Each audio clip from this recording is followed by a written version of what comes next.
we remain steadfast in our commitment in delivering local news that matters. Stories that inspire. Enriching the lives of Filipinos in the Philippines and across the globe. This is your GMA Regional TV. Buong puso para sa Pilipino.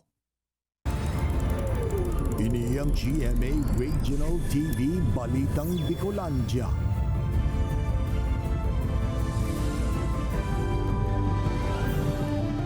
Diyos marhay na hapon mga kapuso, uninaan balitang Bicolandia. Hatod miyan pinakadarakula asin pinakabagong mga bareta sa Kabikolan. Kami ang tropa nin katotohanan, mahatod nin mga baretang mayong pigkikilingan, mayo nin pigpuprotehiran. Live hali digdi sa GMA Complex sa Naga City, ako po si Kate Dalovieres.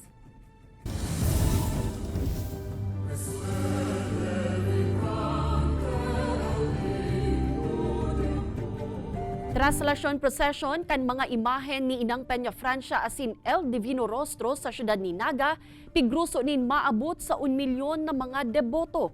Kabilugang aktibidad naging matuninong sigun sa PNP. Si Jessica Kalinog para sa detalye. Tuyong ikawalo kan Setyembre, pigsiselebrar ang kumpleanyo kan mahal na Birheng Maria. Asin sa Bicol Region, mas naging espesyal ang selebrasyon kainingon niya na taon. Huli ta saktong nasabay ini sa pinakadakulang religious activities sa rehiyon.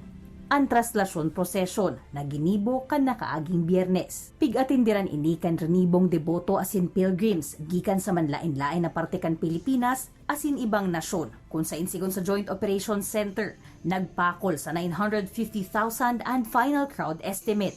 Kasi po may hilang po ning pantuluming aki. Mi po na para marahay man po sila. Okay lang po daw mapagal para man po sa inda. Masaluwag naman na nakapagdebosyon ang mga deboto ngunya na taon. Makalihi sa leona ang public health emergency sa nasyon katakod kan COVID-19 pandemic. Sulamenteng ang mainit na panahon ang nakaapektar sa mga deboto kung saan 48 katao, edad 11 hasta 79 ang idinalagan sa medical post kan Bicol Medical Center as in Department of Health. Majority man po ay dahil po sa heat exhaustion, may diit po na iguaning abrasion, tsaka si mga commonly pong mga nagtataasan si BP, Alchem. Pero sumatotal po, gabos man po naging stable and for na-discharge man po. Sigon sa Traffic Enforcement Unit, mayo man rehistrong vehicular accidents kasabay kan prosesyon. Kaya para sa Naga City Police Office, generally peaceful ang naging traslasyon prosesyon ngunya na taon. Mayroon tayong isang boyadores na nahilo pero okay naman siya. Kanina mayroon isang bata na nahanap yung magulang niya pero after a while ay nakita naman yung parents niya. And then lately ay may isang ang ating medical team natin ay may dinala sa hospital na nahihilo isang lalaki pero naging tumas lang ang blood pressure na at okay naman daw. Viva Nuestra Señora de Peña Francia! Kaibanan si Carlo Abunita, Jessica Kalinog, Balitang Bicolandia. SWMO nakapagrehistro nin haros 300 na tonelada nin basura sa nangyaring traslasyon procession asin iba pang mga aktibidad ka nakaaging weekend. Opisina nagsubli na muna nin dagdag na truck sa iba pang opisina tanganing mahakot ang gabus na basura. Ang detalye aramunta sa pagtutok live ni Chris Novello. Chris?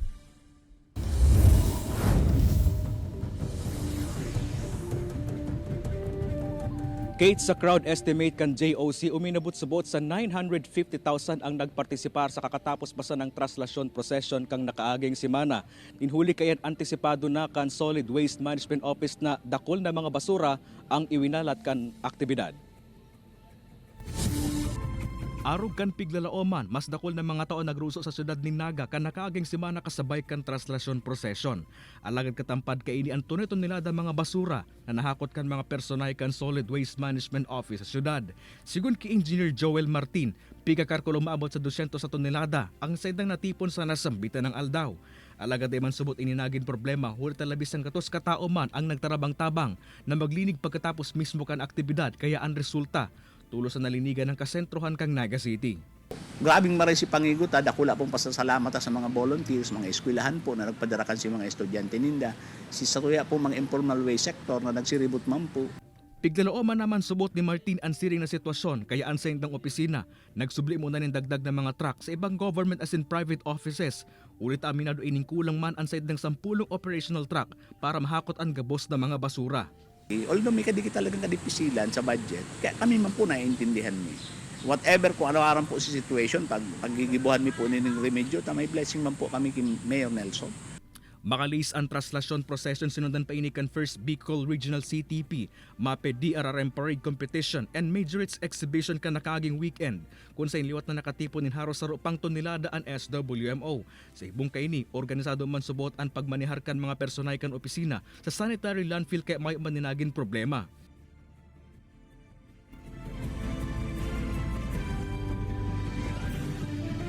Kate susug pa kay Engineer Joel Martin, mga plastic sandbag as in plastic bottles ang kadaklan sa indang nakolektang mga basura durante kan traslasyon procession. Tinhuli kay pigandaman naman kan opisina ang mangyayaring fluvial procession ngunya na maabot na sa aldaw na Sabado.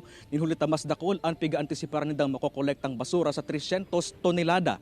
Depa dyan kay banan ito makokolekta nindang mga basura sa mga darakulang civic activities ngunya na Peña Francia Festival. Kate?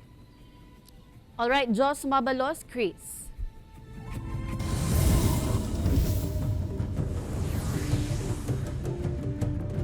Lalaki sa Magaraw, Camarines Sur, gadan makalihis na makuryente. Insidente sa pool sa CCTV. Uyaliwat si Chris Novelo.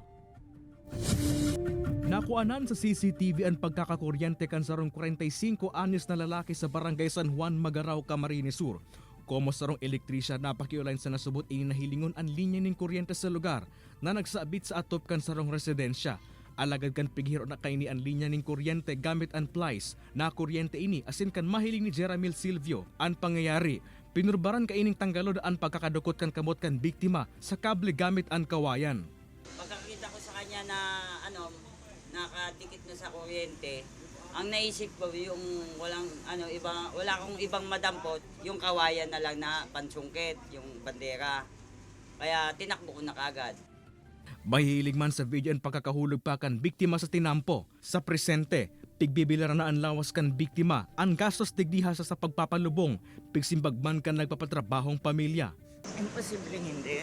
Kahit kahit aksidente. Alagad ang pamilya kan binawian nin buhay, tay mapugulang magkaigwanang hinanakit sa mga nakahiling sa insidente.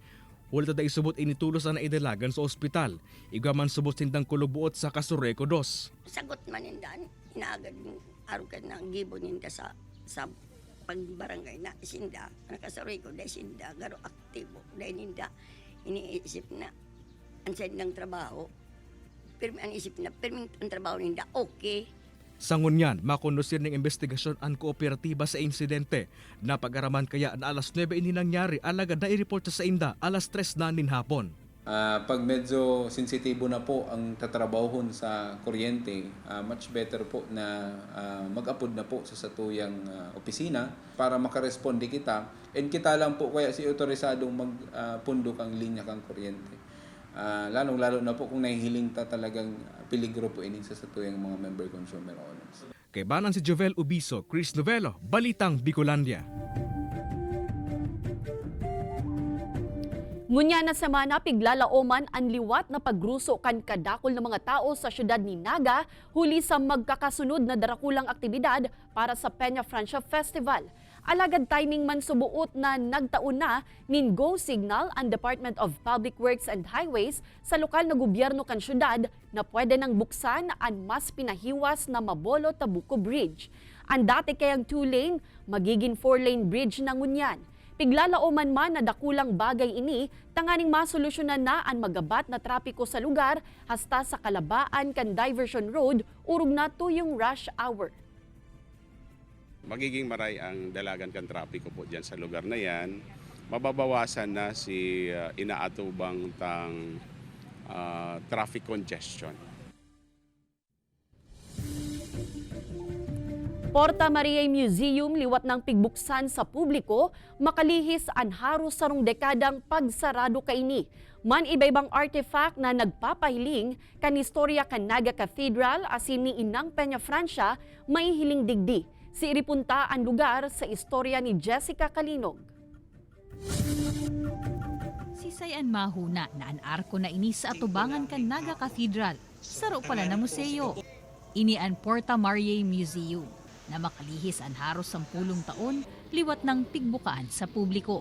First time mo kasi talaga makapasok dito, kaya curious talaga ako kung ano itsura niya. So maganda pala sa loob, so di ko inakala gano'n siya kaganda sa loob.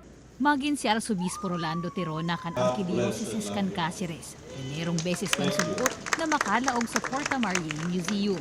Sarong pagrumdum subuot ini sa mga taong nasa likod kan pagkahaman kan museo. Siring man na magayon ining monumento kan debosyon kan mga Bicolano kin Nuestra Señora de Peña Francia. Sa totoo lang, first time ako makasakat, no? Ang gaganda ng nasa taas, yung mga manto, very beautiful. And I'm so happy na na-restore ito because I really didn't know that it was like that. Primero, siguro sa manpower, mayo ning mabantay. Pagkatapos po, nagturukalan si tiles. Kaya iniyo po, garo pag-abot ko, garo yung mga nakatagong mga gamit. Kaya lang, nag-aandam kita next year para sa centennial anniversary kang coronation po kan sa tuyang mahal na ina. Kaya minaawat niya to na iniyo i-restore. An Cofradia del Santissimo Rosario iyuman subuot an nagindalan nganing mapakaray liwat an Porta Maria Museum. Mahihiling digdian man iba-ibang artifacts o kagamitan na may koneksyon sa debosyon sa mahal na ina, siring man ang historya kan simbahan. Saro sa mga importanteng bagay na mahihiling sa museum, iyo ang kampana na ini, na saro subuot sa mga ginamit sa primerong traslasyon ki ina, labis ang gatos na taon na ang nakakalihis. Bukas ini poon alas 8 nin aga hasta alas 5 nin hapon, asin igwaman nin 50 pesos na entrance fee na nakatagama para sa maintenance kan lugar. Sulamenteng pakiulay man kan simbahan sa mga mabisita digdi, tawan respeto ang lugar asin magsunod sa mga pigpapautob na panundon, nganing urog na mapreserbar ang lugar, pati inaan debosyon, ki Inang Peña Francia. Kaibanan si Jovel Obiso, Jessica Kalinog, Balitang Bicolandia.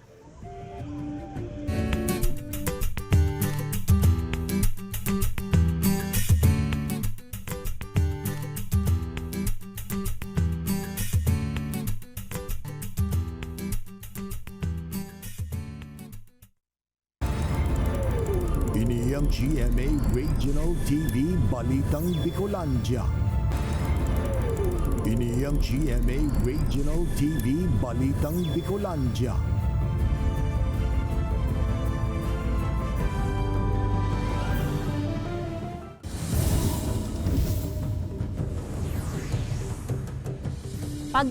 Pagkakaigwanin hababang presyo nin bagas, pasakitan man giraray para sa mga paraoma magin sa mga paratianda sa Camarines Norte. Mga negosyante aminadong nalulugi sa paburubagong hiro kan presyo kan bagas. Uyan report ni Rosie Nieva. Dawa nagluwas na ng executive order si Presidente Bongbong Marcos para sa price ceiling kan bagas sa nasyon, padipisilan man giraray ang paghahanap nin baratong bagas sa probinsya nin Camarines Norte. Arog ni Amante na naglibot talaga sa Banuaan para maghanap nin baratong bagas nganing makatipid. Kaya kanaagihan niya ang price retailer na ini sa Barangay Magang, inaprobit sara na niya ang pagkakataon na makabakal nin bagas na nasa 43 to 45 pesos ang kada kilo. Malaking kaluwanan sa amin kaya nagdayo po kami dito para mabili itong bagong presyo ng bigas. Alagad sigon sa retailer, hasta 3 kilo sanaan sa indang pigpapabakal para dakulman ang mga residente na matauan nin tsansa na makabakal nin bagas. Aminado man ang mga ini na dai malilikayan na malugi sinda. Baka ma-penalize, kung gano'n. Kaya sumunod kami agad kasi hindi naman medyo malaki-laki rin naman itong bigasan namin. An may sadiri man kan kakana na ini na nag-uopresyon nin Anli Rice, haros 15,000 pesos kada bulan na ang nalulugi. Nagtitipid na sa nasubuot sinda sa ibang pigagastosan para dai maapektaran ang kinasanayan ng Anli Rice sa indang kakanan. Talagang sobra kaming naapektuhan kasi yung dating murang nabibili namin na bigas, halos tumaas ng 500 ang per sack. Sigon sa Municipal Agriculture Office, bastante man ang supply nin paroy sa daet. Alagad da ininda kontrolado kung sa inipapabakal kan mga paraoma ang sa indang produksyon na iyong nakakaapektar minsan sa pigkukonsumo sa laog kan banwaan. Ang napoproducer ng bayan ng daet, more or less nasa 60 to 70% ng kinukonsumo ng ating mga mamamayan. Still, nagdedepende pa rin tayo sa neighboring province and towns para mapunuan yung kakulangan na 30 to 40% ng supply ng bigas. Ini si Rosie Nieva, Balitang Bicolandia. Panibagong paghiro sa produktong petrolyo liwat na ipapautob sa aga. Mga tsuper nangapodan sa marikas na distribusyon kan fuel subsidy komo panghipno sa padagos na pagmahal kan mga produktong petrolyo. Uyan report ni Chris Novello. Panibagong umento sa produktong petrolyo ang masabat sa mga motorista ngunya na simana. Susog sa oil companies tig 20 sentimos kada litro ang magiging umento sa gasolina asin kerosene, bantang 40 sentimos naman kada litro sa diesel. Inina ani kasampulong sunod na simanang umento sa mga produktong petrolyo. Ang panibagong umentong ini, syertong angat na naman sa mga tsuper kaya ang sa indang pangapodan kung may price ceiling sa presyo ng bagas, dapat igwaman sa mga produktong petrolyo. Ang dapat kita na nga na dyan, ang price control, paluwasun ta ko niya para makontrol ang kuwan na puro lang kao. Dapat may balance man ko ta ko may advance man ko ta na para sa kasaraditan baga. Dako lang tabang man subot sa inda in kaso may taon na tulos ang fuel subsidy na panuga kan gobyerno. Susog sa Department of Transportation, minamadali ng maipanaw ang fuel subsidy sa mga tsuper ng jeepney, UV Express, minibus, shuttle service drivers, taxi drivers, bus asin iba pa. Makakatabang basta itong tama man na itatao sa muya. Dahil yan, pag tinawayan sa muya, siyempre kaibahan ang pamilya dyan eh. Langkag na kami kaya? Pero baga, pararambukan na lang kami. Pero pingalat ni manggari, baka sakali maabutan manggari kami. Labi 1,360,000 at super ang mabebenepisyaran kan fuel subsidy na inikan LTFRB na makakahipno na subuot sa padagos na magmahal kan mga produktong petrolyo. 10,000 pesos na fuel subsidy ang mariresibikan mga tsuper ni Modern Public Utility Jeepney as in Modern UV Express, 6,500 pesos naman sa ibang 4-wheel transport services. Tig 1,000 hasta 1,200 pesos naman ang mariresibing fuel subsidy kan mga tricycle as in delivery rider. Kay banan si Jovel Ubiso, Chris Novello, Balitang Bicolandia. 15,000 na evacuee sa Santo Domingo, Albay na apektado kan paggalburuto kan Bulkang Mayon nagdecamp na. Uyan report ni Rosie Nieva. Makalisang haros 3 bulan na pagtinir sa mga kubo as in evacuation centers. Nagpautob na ng decampment ang lokal na gobyerno kan banwaan in Santo Domingo, Albay sa haros 1,588 families o labi 5,000 individuals na nag-evacuar huli sa huma kan pag-alburuto kan Bulkang Mayon. Sa ibong kan kaugmahan na makakabalik na sa saindang harong, dahil mo napighali kan pirang evacuee ang mga pinatindog nindang kubo, huli tayong kasuliwat na magpahiling nin malalang sitwasyon ng bulkan. Preparado man giraray sindang mag-evacuar. Kung in kaso man na umalburuto pa mayon, may ulian pa kami. Alagad ang pirang residente, habo pa giraray maghali, huli tayaon pa man giraray ang huma kan bulkan. Nahadit nga ni kami ta, yung nga ni anang problema mi. Bata arog sa mga gurang na na makadalagang timaray.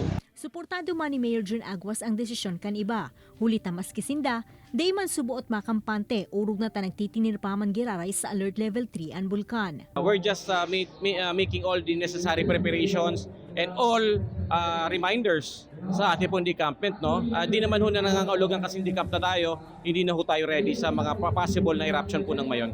Sa bilog na Albay ang nasambitan ng banwaan ang may pinakadakol na evacuees, alagad kadaklan sa mga ini, nasa 7 kilometers extended danger zone na. Kaya pigtugutan ng magdecamp, basado sa naging rekomendasyon kan FIBOX. Ini si Rosie Nieva, Balitang Bicolandia.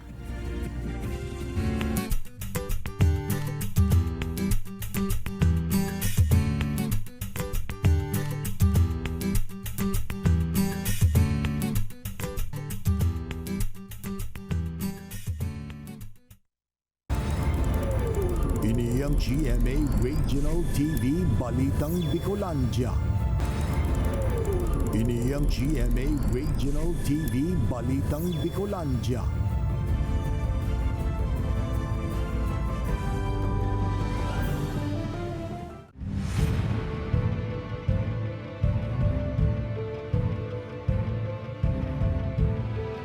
Mga election paraphernalia para sa mangyayaring barangay asin SK election sa Oktubre nag-abot na sa Naga City. Mantang mga pigpaskil na tarpaulin dapat subuot na kusang tanggalon kan mga kandidato.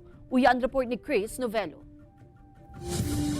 Sa masangling bulan na ang mangyayaring barangay asin SK elections, kasabay kaini ang pag-arabutan na kan mga election paraphernalia nagagamiton sa aldaw kan pirilian. Pigresibe kan Treasurer's Office kan syudad para sa safekeeping ang mga package halis sa COMELEC Central Office, laman ang mga ballpen, bond paper, ballot secrecy folder asin iba pa.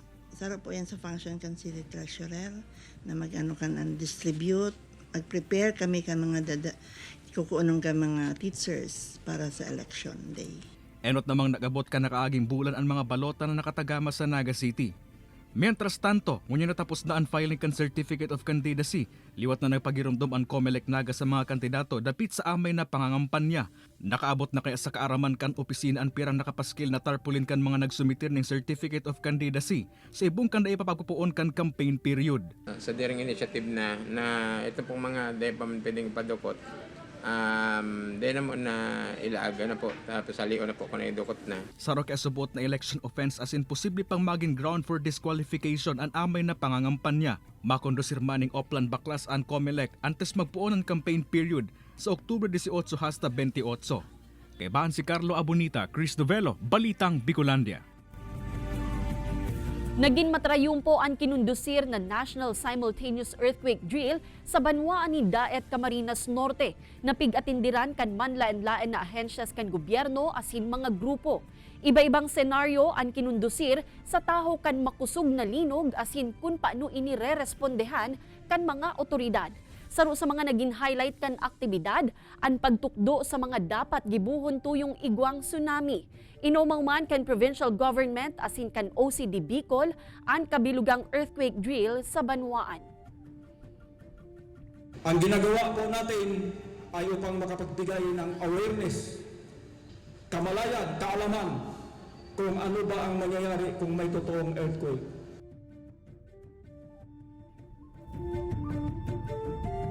Gadan ang sarong lalaki sa insidente nin pananaga sa banwaan nin Irosin, Sorsogon. Sigun sa report, pigkulugan subuot kan biktima ang aki kan suspetsyado na saro sa pigihilingon niya na motibo kan pananaksak. Nagsapo nin malalang tama sa lawas ang biktima na naging rason para tulos ining bawian nin buhay. Sa ngunyan nasa kustodiya na kan mga otoridad ang sospek para sa maninigong disposisyon. Naging matrayumpo ang primerong pigkondusir na Bicol Region CTP DRRM MAPE Parade Competition sa Naga City kanakaaging Sabado. Naipuli kan Naga City Science High School Boys and Girls ang Best Marching Unit sa kompetisyon. Sinundan ini kan Regional Majorettes DBC and Band Exhibition kan Domingo. Siring kan piglalaoman, dakul ang nagdalan kan mga aktibidad na pigpartisiparan kan mga eskwelahan sa laog asin luwas kan syudad ni Naga. Nagpuon ang parada sa Panganiban Drive asin huli sa init kan panahon, dakul ang mga nadismayo. Sa ibong kaini generalmenteng matrayumpo ang mga nasabing aktibidad na parte kan darakulang civic activities ngunya na Peña Francia Festival.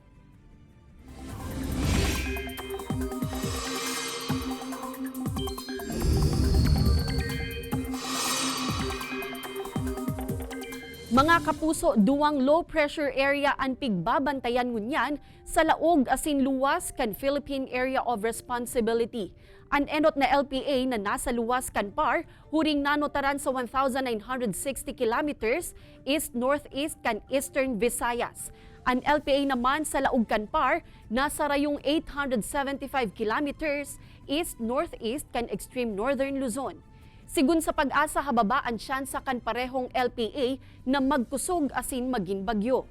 Alagad pinapakusog kan LPA sa luwas kan PAR an habagat, mantang ang trough kan LPA sa laog kan PAR an makakaapektar sa pirang parte kan Northern Luzon. Basado sa datos kan Metro Weather, may mga pag-uran sa Camarines Provinces, Albay, Catanduanes, Sorsogon asin Masbate. Posible man na uranon ang iba pang parte kan nasyon, kabale na ang Visayas asin dakulang parte kan Mindanao.